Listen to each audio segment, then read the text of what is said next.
Tudo bem, meninos? Boa tarde. Bom, hoje vamos fazer uma correção das atividades referentes à regionalização do espaço mundial, especialmente sobre aquela regionalização que divide o mundo entre Oriente e Ocidente, entre civilização oriental e civilização ocidental. Questão número 1.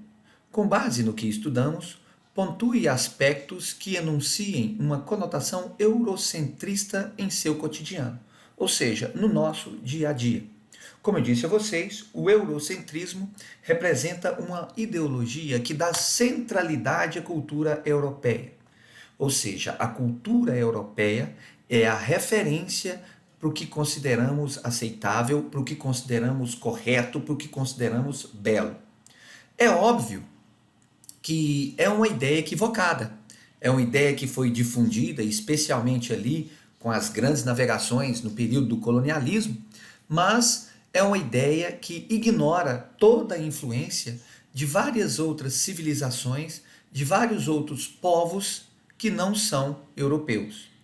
Bom, gente, então eu vou pontuar aqui alguns aspectos que enunciam essa conotação eurocentrista no nosso cotidiano.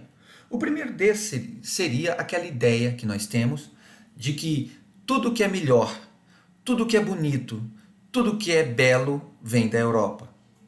É o vinho francês, o terno inglês, o carro alemão, a caneta tinteiro da Europa, o quadro feito na Espanha.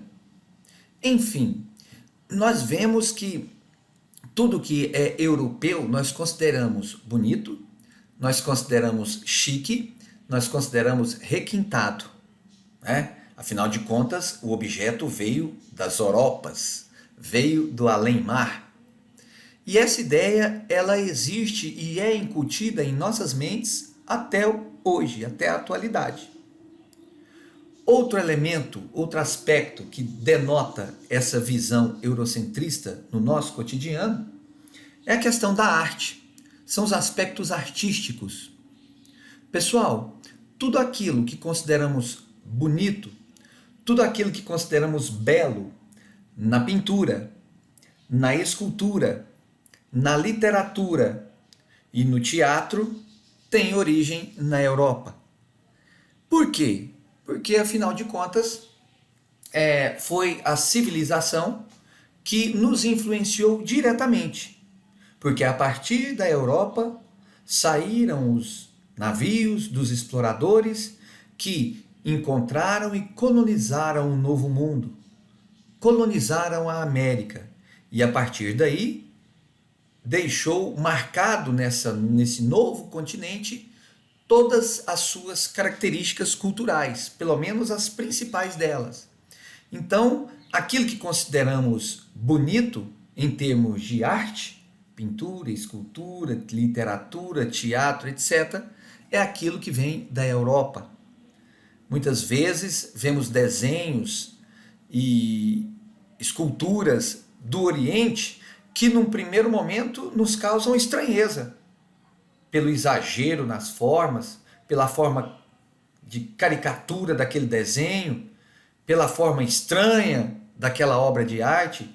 Num primeiro momento, a gente tem uma sensação de estranhamento.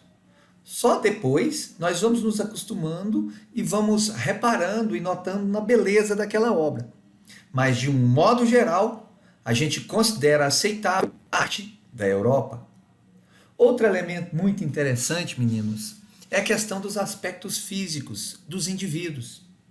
Normalmente, nas revistas, nos programas de televisão, nas novelas, nos filmes, os grandes heróis, né, os protagonistas são pessoas de pele, eu estou falando de uma maneira geral, são pessoas de pele clara, de cabelo liso, de olhos azuis de preferência.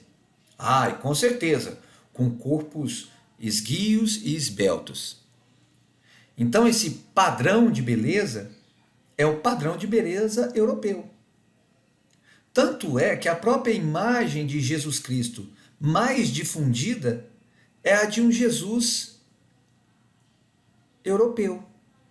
É de um Jesus com cabelo liso, com a pele clara, com os olhos azuis. Jesus nasceu e viveu no Oriente Médio, numa região semiárida, de uma etnia judaica. Ele não deveria ter os cabelos lisos. Provavelmente sua pele não era clara e também provavelmente seus olhos não eram azuis. Mas essa representação de Jesus, que nos é difundida nas pinturas, nas igrejas, é a de um Jesus europeu. É o padrão de beleza europeu. Muito embora, gente, isso tenha mudado, né? Hoje você tem modelos, protagonistas negros, protagonistas orientais de origem chinesa, japonesa, né? Onde inclusive a gente repara, poxa, há 10, 15 anos atrás era muito difícil você ver uma mulher com cabelo, uma mulher negra com seu cabelo natural, né? Seu cabelo crespo, volumoso, aquela coisa linda que dá um destaque ao rosto da mulher, aquela beleza original africana. Hoje, poxa, é bastante comum a gente ver isso. Mas de uma maneira geral, nós temos que o padrão estético de beleza é o europeu. Está aí mais um aspecto que enuncia a conotação eurocentrista no nosso cotidiano. Outra coisa interessante, meninos, é a questão da religião, especialmente o cristianismo. Tudo bem que o cristianismo teve origem lá no Oriente Médio, mas ele foi difundido a partir da Europa, especialmente ali com o descobrimento da América, a expansão marítimo-comercial, as grandes navegações, quando os europeus espalharam sua cultura pelo mundo todo. Então você tem esse cristianismo, especialmente o cristianismo católico e o cristianismo protestante, que tem origem na Europa, como sendo o mais difundido aqui no Ocidente. Outro elemento interessante, pessoal, é a questão do cinema, a figura do herói. Quem é o herói? Se você for buscar a origem do herói, está lá nos mitos da Grécia Antiga. A Grécia, que é a mãe, uma das mães da civilização ocidental. Comentei naquela aula sobre a questão da ideia de democracia, sobre a questão da ideia de cidadania. Tudo isso que hoje existe no mundo ocidental tem origem lá na Grécia. Então, gente, o herói o herói que nós vemos no cinema é o herói grego, que é um ser humano, porém ele tem características especiais de ética, de coragem, de força, de determinação, de paciência, de fé. A gente sempre vê que os heróis dos nossos filmes, eles têm essas características. Pessoas altruístas, né? Que para salvar o próximo, eles colocam em risco sua própria vida.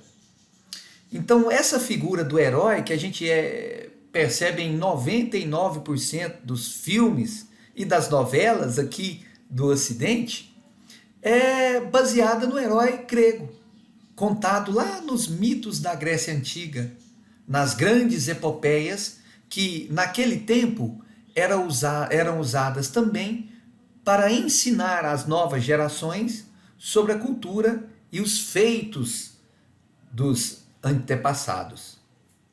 Bom, meninos, outra coisa interessante que enuncia essa conotação eurocentrista no nosso cotidiano é a questão da moda, né? A forma de se vestir, a forma de se pentear, a forma de se maquiar, que nós consideramos natural, bonita, correta, é a forma ali da Europa, que se originou na Europa.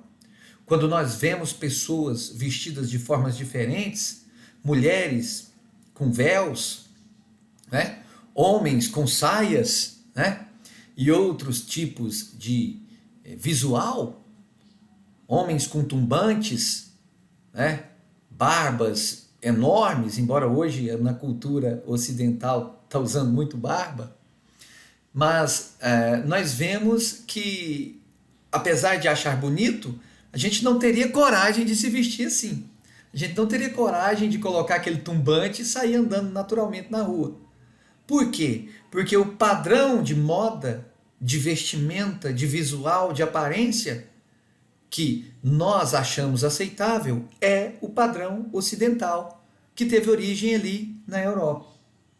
Então, meninos, são vários elementos. A gente poderia pensar, refletir aqui e discutir outros, mas eu considerei esses aqui os mais patentes, os mais evidentes. Tudo bem? Bom, pessoal, na questão número 2. Questão número 2 diz o seguinte: a fronteira entre Oriente e Ocidente é caracterizada apenas por fronteiras baseadas em fronteiras equidistantes. Desculpe, meninos, eu devia ter colocado limites equidistantes, como o meridiano de Greenwich. Justifique sua resposta. A questão não ficou das melhores, me perdoem, da próxima vez eu vou melhorar ela. Mas o que eu estou dizendo aqui? O que eu estou questionando? É que o limite entre o Oriente e o Ocidente, ele é baseado ali no meridiano de Greenwich? Não, né, meninos? Apesar de que o meridiano de Greenwich seja usado como uma referência, não é baseado nele que se faz essa distinção. Principalmente se faz essa distinção considerando os aspectos culturais, a questão dos costumes, a questão das tradições, a questão das religiões. Esses aspectos relacionados à cultura são os que mais evidenciam as diferenças entre Oriente e Ocidente. Então a sua resposta tem que ser nesse sentido, de que não, que apesar de que o meridiano de Greenwich é usado como referência, os aspectos culturais são os mais importantes para delimitarmos o Oriente do Ocidente. Questão número 3. No início do século XXI, a Rússia e a China se constituíram em polos de poder no Oriente. Que fatores favoreceram essa ascensão? Bom, gente, então vamos falar primeiro da Rússia.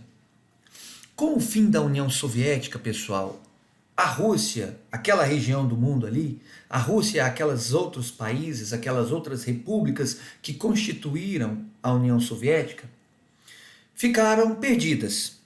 Ficaram numa espécie de limbo, porque toda aquela estrutura econômica, industrial, ideológica havia sido desmontada de uma década para outra.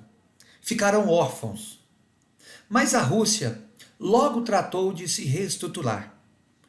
O presidente russo, que assumiu já há um bom tempo, o presidente Vladimir Putin, considerado um cara duro, como todos os líderes russos na história, ele reestruturou o país, principalmente na questão militar. Ele refez a carreira militar, deu aumento para os quadros do Exército, da Aeronáutica e da Marinha, investiu pesado em tecnologia militar e hoje a Rússia desponta como, vamos dizer assim,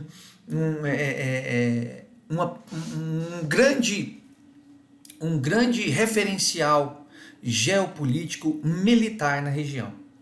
E atua especialmente, como uma forma de escudo contra a influência dos Estados Unidos ali na Ásia e na Europa. A Rússia se rearmou. O equipamento bélico russo, ele custou bem mais barato que o equipamento bélico americano e é tão eficiente quanto, em alguns aspectos, até mais. Hoje a Rússia ela tem mais ogivas nucleares do que os Estados Unidos. Então, gente, essa reestruturação militar da Rússia fez com que o país surgisse aí como um polo de poder, especialmente na questão da defesa, na questão política militar. Como eu disse, atuando como um escudo, como um tampão em relação à influência dos Estados Unidos na Europa e na Ásia. Bom, meninos, hoje A Rússia, perdão, hoje a Rússia ela produz equipamento militar e vende para o mundo inteiro. Concorre diretamente com o equipamento produzido pelos Estados Unidos.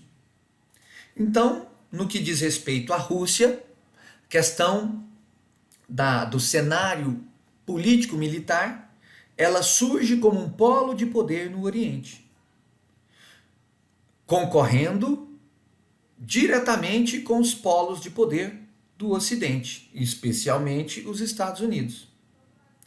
Na China, meninos, a gente pode citar o seu robusto e acelerado crescimento econômico e industrial, baseado nas suas características próprias.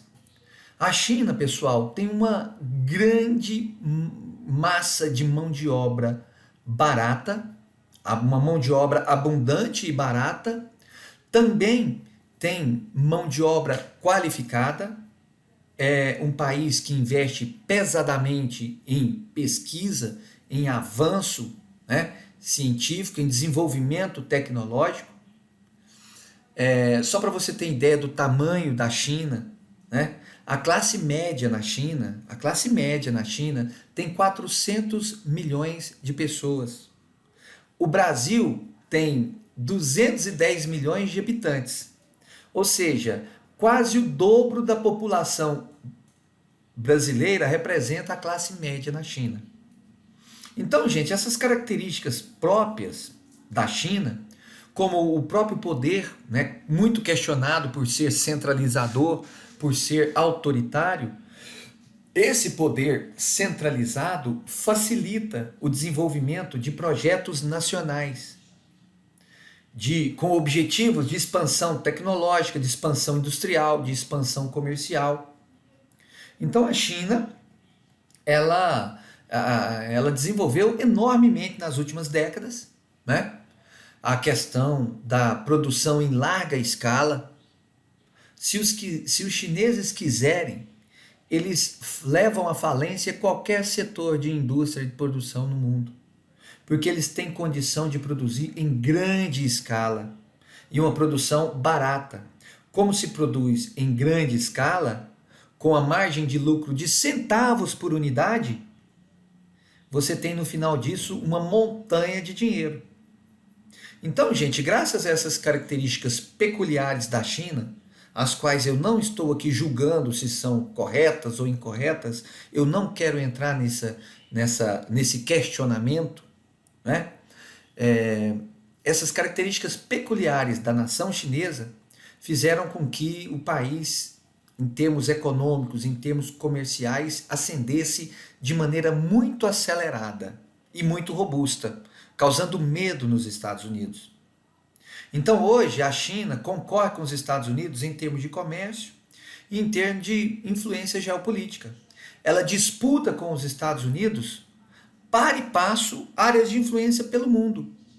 Essas áreas de influência seriam para quê? Seriam para obtenção de produtos primários, como minérios, petróleo, carne, soja, e para a exportação e venda de produtos industrializados. Ou seja, eles disputam fregueses com os Estados Unidos. Eu peguei aqui algumas informações falando sobre Brasil e suas relações comerciais com os Estados Unidos e com a China. Hoje, meninos, a China é o maior parceiro comercial do Brasil. Apesar de eu particularmente considero essa visão um pouco neurótica, essa visão um pouco exagerada, a China não é inimiga do Brasil. É uma grande parceira comercial do Brasil, superando inclusive os Estados Unidos. Aqui eu tenho algumas informações, só para embasar nossa fala. Em 2019, o Brasil importou o equivalente a 35 bilhões de dólares da China. Quais são os principais produtos que o Brasil importou da China? Ele importou plataformas de perfuração ou de exploração de petróleo, flutuantes ou submersíveis. Ele importou outras partes para aparelhos receptores de radiodifusão, televisão, etc. Outras partes para aparelhos de telefonia, telegrafia. Células solares em módulos ou painéis, tá? Uma grande utilização aqui no Brasil de painéis solares devido às nossas condições climáticas, ao intenso sol que nós temos aqui. Terminais portáteis de telefonia celular. Então o povo está com medo aí de tomar a vacina chinesa, quando ela vier, mas a gente já usa muitos produtos chineses. Voltando aqui, dados da exportação para a China. Em 2019, o Brasil exportou para a China o equivalente a 63 bilhões de dólares. Olha, gente, uma balança comercial favorável para o Brasil. Nós exportamos para a China, em 2019, 63 bilhões de dólares e importamos 35 bilhões de dólares. Ou seja, nossas relações comerciais com a China são positivas, trazem um saldo positivo para a nossa balança comercial. Quais são os principais produtos que o Brasil exporta para a China? Soja, mesmo triturada, exceto para semeadura, ou seja, exceto para plantio. Óleos brutos de petróleo. Minérios de ferro e seus concentrados. Pastas químicas de madeira, soda ou sulfato, exceto pastas para dissolução. Produtos químicos. Carnes desossadas de bovino congeladas. Esses são os principais produtos que o Brasil exporta para a China. Olha bem, gente, a gente exporta produtos primários e importa produtos industrializados. Em relação aos Estados Unidos, em termos de importação, em 2019 o Brasil importou dos Estados Unidos o equivalente a 30 bilhões de dólares. Olha aí. Da China, importou o equivalente a 35 bilhões de dólares. Dos Estados Unidos, o equivalente a 30 bilhões de dólares. O que o Brasil importa, principalmente dos Estados Unidos? Gasóleo, óleo diesel, e é interessante, outras gasolinas, exceto para aviação, hulha betuminosa não aglomerada, é um material que é considerado combustível de origem orgânica. Óleos brutos de petróleo e naftas para petroquímica. O Brasil, gente, exporta para os Estados Unidos grandes quantidades de óleo bruto e importa dos Estados Unidos combustíveis. A gente vende o óleo bruto, eles processam esse óleo e vendem de volta para a gente os combustíveis. E nós temos tecnologia para refinar esse petróleo. Cerca de 2/3 das refinarias do Brasil estão paradas. Bom, em relação aos Estados Unidos, o que nós exportamos para eles? Em 2019, o Brasil exportou cerca de 30 bilhões de dólares para os Estados Unidos. Quais são os principais produtos que nós exportamos para eles? Óleos brutos de petróleo, outros produtos semifaturados de ferro ou aço, aviões. Sim, a Embraer é uma das poucas empresas nacionais que tem destaque internacional, né? Inclusive a Embraer aconteceu uma coisa muito interessante, né, gente? A Boeing, ela se propôs a comprar parte da Embraer. Foi um negócio muito questionado, porque afinal de contas, um dos poucos setores em que o Brasil tem expertise tecnológica é na produção de aviões. Não aviões de grande porte, aviões de médio porte, médio e pequeno porte, os aviões da Embraer. São respeitados no mundo inteiro. Então, a Boeing, a americana Boeing, fez uma proposta para comprar a Embraer. E ficou aquela briga política, pessoas achando que o certo era vender mesmo, outras achando que não, que a gente estava abrindo mão de uma área em que nós temos expertise de tecnologia. A Boeing pegou, né? O pessoal da Boeing veio aqui para o Brasil, ficaram vários meses dentro da Embraer e de repente fizeram o quê? Cancelaram o negócio, desistiram do negócio, resolveram não mais comprar a Embraer.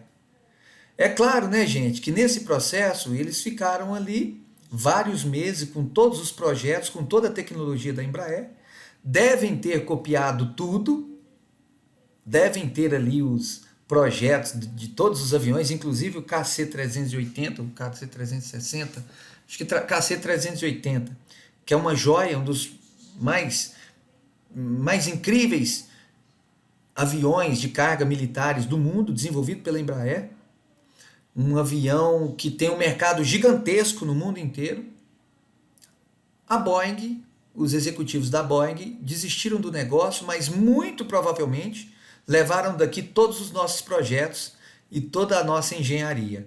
Logo, logo vão produzir, lá da sua sede, aviões para concorrer com os aviões da Embraer.